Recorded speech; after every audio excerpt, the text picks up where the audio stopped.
Hi friends, ಎಲ್ಲರೂ ಹೇಗಿದ್ದೀರಾ? ಚೆನ್ನಾಗಿದ್ದೀರಾ ಅಂತ ಭಾವಿಸ್ತಾ ನನ್ನ ಈ ಒಂದು ವಿಡಿಯೋನ ಸ್ಟಾರ್ಟ್ ಮಾಡ್ತಾ ಇದ್ದೀನಿ. ಅದಕ್ಕೂ ಮುಂಚೆ ಯಾರೆಲ್ಲ ನನ್ನ ಚಾನಲ್ನ ಸಬ್ಸ್ಕ್ರೈಬ್ ಮಾಡ್ಕೊಂಡಿಲ್ಲ, ಪ್ಲೀಸ್ ಸಬ್ಸ್ಕ್ರೈಬ್ ಮಾಡಿಕೊಂಡು ವೀಡಿಯೋಸ್ನ ನೋಡಿ ಅಂತ ಕೇಳ್ಕೊತೀನಿ. ಹಾಗೆ ಲೈಕ್, ಶೇರ್, ಕಮೆಂಟ್ನ ಮಾಡೋದನ್ನು ಮರಿಬೇಡಿ. ಬನ್ನಿ ಇವಾಗ ಮಟನ್ ಸಾಂಬಾರು ಹೇಗೆ ಮಾಡೋದು ಅಂತ ತಿಳ್ಕೊಳ್ಳೋಣ. ಮೊದಲಿಗೆ ನಾನು ಇಲ್ಲಿ 1 kg ಆಗೋಷ್ಟು ಮಟನ್ನ 2 ಸರಿ ನೀರಲ್ಲಿ ವಾಶ್ ಮಾಡಿಕೊಂಡು ಇಟ್ಕೊಂಡಿದ್ದೀನಿ.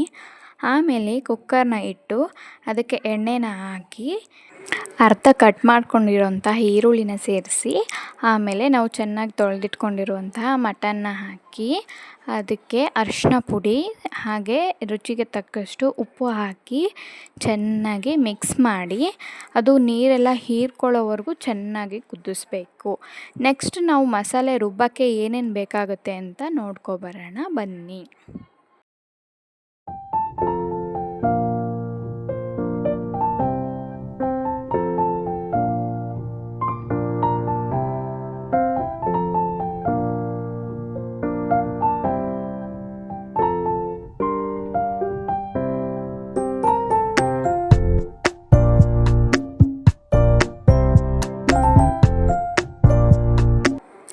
ಬಾಣಲಿನ ಗ್ಯಾಸ್ ಮೇಲೆ ಇಟ್ಕೊಂಡು ಅದಕ್ಕೆ ಸ್ವಲ್ಪ ಎಣ್ಣೆ ಹಾಕ್ಕೊಂಡು 1 ಈರುಳ್ಳಿನ ಕಟ್ ಮಾಡಿ ಹಾಕ್ಕೊಂಡಿದ್ದೀನಿ ಸಣ್ಣದು, ಹಾಗೆ 1 ಗಡ್ಡೆ ಬೆಳ್ಳುಳ್ಳಿನ ಹಾಕ್ಕೊಂಡಿದ್ದೀನಿ, 1 ಸಣ್ಣ ಟೊಮೊಟೊನ ಹಚ್ಚಿ ಹಾಕ್ಕೊಂಡಿದ್ದೀನಿ, ಹಾಗೆ ಒಣಮೆಣಸಿನ್ಕಾಯಿ, ಬಾಡಿಗೆ ಮೆಣಸಿನ್ಕಾಯಿ ಇವನ್ನು ಹಾಕ್ಕೊಂಡು 1 ಇಂಚು ಚಕ್ಕೆ, 4 ಲವಂಗ, 4 ಕಾಳು ಮೆಣಸು ಹಾಕ್ಕೊಂಡು ಚೆನ್ನಾಗಿ ಫ್ರೈ ಮಾಡಬೇಕು. ನಂತರ ಅದಕ್ಕೆ 1 ಇಂಚು ಶುಂಠಿನ ಹಾಕ್ಕೊಂಡು ಆಮೇಲೆ 1 ಇಡಿ ಆಗೋಷ್ಟು ಕೊತ್ತಂಬರಿ, ಪುದೀನ 2 ಸೇರಿಸಿ 1 ಇಡಿ ಆಗಿರಬೇಕು, ಅದನ್ನು ಹಾಕ್ಕೊಂಡು ಫ್ರೈ ಮಾಡಿಕೊಂಡು ನೆಕ್ಸ್ಟು ಕಡಲೆಪಪ್ಪು 4 ಕಾಳು ಹಾಕ್ಕೊಂಡು ಆಮೇಲೆ ಗಸಗಸೆನೂ ಹಾಕಿದ್ದೀನಿ, ಸ್ವಲ್ಪ 1 ಟೀ ಸ್ಪೂನ್ ಹಾಕಿದ್ದೀನಿ, ಅದರದ್ದು ಕ್ಲಿಪ್ಪಿಂಗ್ ಮಿಕ್ಸ್ ಆಗಿಬಿಟ್ಟಿದೆ. ಇದೆಲ್ಲ ಹಾಕಿ ಫ್ರೈ ಆದಮೇಲೆ ತಣ್ಣಗಾದಮೇಲೆ ಬಾಣಲಿ ಅದನ್ನು ಒಂದು ಜಾರಿಗೆ ಹಾಕ್ಕೊಂಡು ಅದಕ್ಕೆ ಹಸಿಕಾಯಿ ಸ್ವಲ್ಪ ಆ್ಯಡ್ ಮಾಡಿಕೊಂಡು ರುಬ್ಕೋಬೇಕು. ನಂತರ ಅದಕ್ಕೆ 3 ಸ್ಪೂನ್ ಆಗೋಷ್ಟು ನಾನು ಧನಿಯಾ ಪುಡಿ ಹಾಕ್ಕೊಂಡಿದ್ದೀನಿ.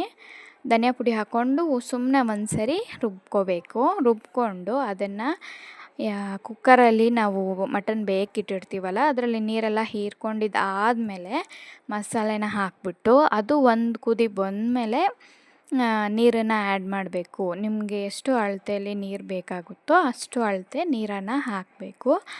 ನೀರು ಹಾಕಿದ್ದಾದಮೇಲೆ ಅದಕ್ಕೆ ಸಾಲ್ಟ್ ಏನಾದರೂ ಕಡಿಮೆ ಆಗಿದ್ದರೆ ಒಂದು ಸ್ವಲ್ಪ ಸಾಲ್ಟ್ ಹಾಕ್ಕೊಂಡು, ಮತ್ತು ಕೊರಿಯಂಡರ್ ಕಟ್ ಮಾಡ್ಕೊಂಡು ಇಟ್ಕೊಂಡಿರ್ತೀವಲ್ಲ ಅದು ಒಂದು ಸ್ವಲ್ಪ, ಮತ್ತು ಮಟನ್ಗೆ ಫಸ್ಟೇ ಕೊಬ್ಬು ಹಾಕಬಾರ್ದು. ಈ ಥರ ಲಾಸ್ಟಲ್ಲಿ ಇನ್ನೇನು ಕುಕ್ಕರ್ ಮುಚ್ಚುತ್ತೀವಿ ಅನ್ನೋ ಹಾಗೆ ಕೊಬ್ಬನ್ನು ಹಾಕ್ಕೊಂಡು ಒಂದು ಸರಿ ತಿರುಗಿಸ್ಕೊಟ್ಟು ಆಮೇಲೆ ಕುಕ್ಕರ್ನ ಮುಚ್ಚಿಬಿಟ್ಟು 4 ವಿಷಲ್ ಹೊಡ್ಸಿದ್ರೆ ಮಟನ್ ಚೆನ್ನಾಗಿ ಬೆಂದಿರುತ್ತೆ.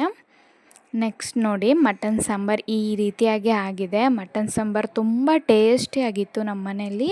ನೀವು ಮಾಡಿ ತಿಂದು ನೋಡಿ, ತುಂಬ ಚೆನ್ನಾಗಿತ್ತು ಇವತ್ತು ಸಾಂಬಾರು ಮಾತ್ರ. ನಿಮಗೂ ಇದೇ ಟೇಸ್ಟೇ ಬರುತ್ತೆ ಅಂತ ನಾನು ಅನ್ಕೋತೀನಿ. ಒಂದು ಸರಿ ಟ್ರೈ ಮಾಡಿ ನೋಡಿ. ನೆಕ್ಸ್ಟ್ ವಿಡಿಯೋದಲ್ಲಿ ಸಿಗ್ತೀನಿ. ಟಾಟಾ, ಬಾಯ್ ಬಾಯ್.